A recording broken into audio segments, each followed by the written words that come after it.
Hello and welcome to the First Alliance demo. I'll be showing you some of the stuff the Crystal Alliance is working on. Today I have the Ascension version 2 mod pack, which is an upcoming public mod pack made by myself. This mod pack started as a private mod pack for my Ascension series, which currently has 20 episodes, but I have recently been working on making a revised version of it for a public release. So I'll be showing you some of the new changes from the first version, as well as giving some basic overview of the pack and just showing some cool stuff that is going to happen in the pack. So yeah, let's begin. So over here I have a couple of the bosses from Legendary Beasts, but I have them here to demonstrate something I call loot chests.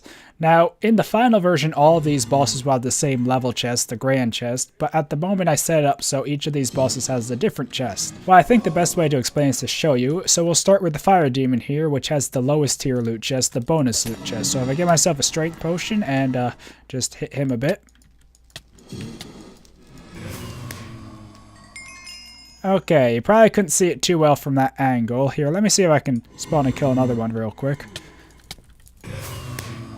Okay, so when the mob dies, it will launch a firework and spawn a chest, and in the chest will be some randomly assorted loot. And as you'll see, this one will have slightly different loot probably. Yep. Currently, this is just a basic test version. I'm still working on configuring the loot for each tier, but there's planned to be 3 different tiers of chests. And now let's see the second tier from the Enderlord here.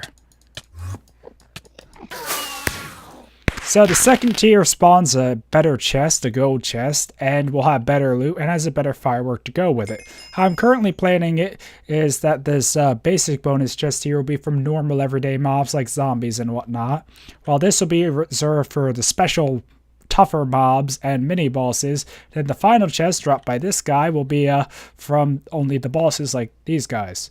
So if you're looking here, it has pretty much the same loot at the moment because I'm still configuring it, but now let me show you the final chest. So this is the final chest, which has a lot more fireworks and spawns an obsidian chest, the highest tier of them, and it will have the best loot of them all. And this weapon here is called the Legend. I did have it in the original version, but I had to redesign it for the updated version. But I'm working on tweaking it a bit more, and this will be a very rare drop that only will come from the boss chest here. When the pack is completed, there will be a variety of different unique weapons like this. They'll have different names, lores, and enchantments and other bonus effects, and they'll be dropped by different mobs, usually in these chests probably. But I'm still working out the exact details, configuring the chest and the rates and everything. But the idea is that most bosses will have a 1 in 2 or 1 in 3 chance of dropping the chest. For the mini bosses and normal mobs, I'm still working on it, but the idea is that each mob will have a chance to drop something cool and unique to the mob. This pack uses Highlands for its biomes and also has Grimoire of Gaia for some cool biome unique mob like this cockatrice, and I think there's a harpy over here as well. Oh, there it is. And how it works is that Grimoire of Gaia has different biome-specific mobs that spawn in 3 different tiers. I've disabled the 3rd tier and have them exclusively have mini-bosses, but for tier 1 they'll all have 50 health and deal around 3 hearts of damage, while tier 2 will have 100 health and deal around 4.5 hearts of damage. One thing I had to update for the version 2 of the pack was their weapons, because originally they deal extra damage based on their weapon. Like if tier 2 dealt 4 hearts of damage, then now here will deal 4 plus the additional damage from its iron sword. But now I was able to customize it so they kind of have flat values. All the tier 2 deal the same damage, all the tier 1 deal the same damage, and so on. And they also won't drop those weapons, just to mention, because they're actually dummy versions that don't have any damage on them. So yeah. The gear progression hasn't been updated much, but I would like to review it real quick. It does stay very close to vanilla, with the diamond sword maxing out 7 damage and the best swords maxing out at 10.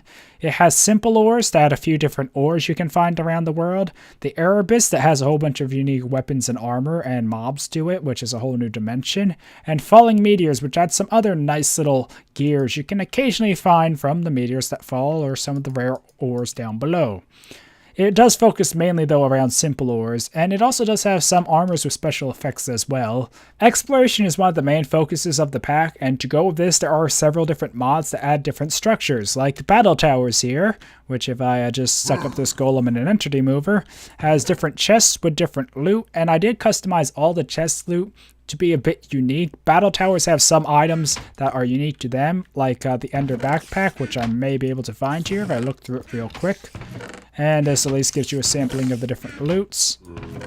I also customized the loot in a way to try and bridge the different mods. So you'll see some stuff from Grimoire of Gaia here instead of normal stuff. Like I avoided adding swords, but an armor to the chest, but instead I put the iron or other gear boxes, which occasionally give you some weapons. Some structures will have their own exclusive items, like the battle tower is the only place you can get the ender backpack, and the floating ruins the only place you can get the big workbench backpack, but others will have just better rates at different things. Like there might be an item you can get rarely from certain things, but it's more common in a stronghold, like chain armor actually is that way.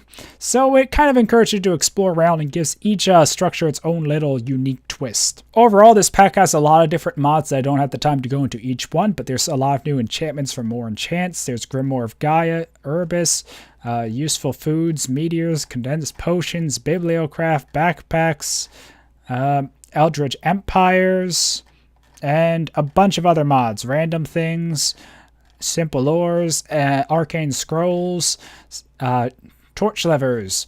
And yeah, there's a bunch of mods. I don't have time to name them all or go into all their features though, but I would like to show some of the mods that have been added in the new version. The pack isn't very tech focused, but I did add a bit more towards automation with hopper ducks, and I already had redstone paste, but there is also a ladder dispenser with Luppy's ladders, which adds some cool new ladders with their unique effects. I actually did a mod spotlight on it. And another mod that I find really cool is a stat mod here. It shows the current experience. I have a lot because those bosses currently drop a lot. And you can use it to level up on things to get increased stats in them. Like reduced damage, increased damage, faster tools, faster jumping, or higher and further jumping, and reduced fall damage, chance to find loot when digging dirt, and other cool things like that. And I thought that was a cool little mod that would be a nice sync for experience. Just to note, this is a beta version of the pack and I am still working on customizing things. I'm planning to tweak the bosses so they're a bit more challenging and have some other unique mobs or variants of mobs, as well as finish the loot chest and do some other cool things using mob properties to make the mobs a bit different and help bridge the mods together and make the pack have a bit more of a unique feel to it. Anyway, I think that's it for the demo. Hopefully you enjoyed this little sneak peek, and the mod pack should be out soon enough. I'll have some information about it in the description, and if you have any questions, feel free to ask me in the comments. Well, hopefully you enjoyed, and until next time, goodbye.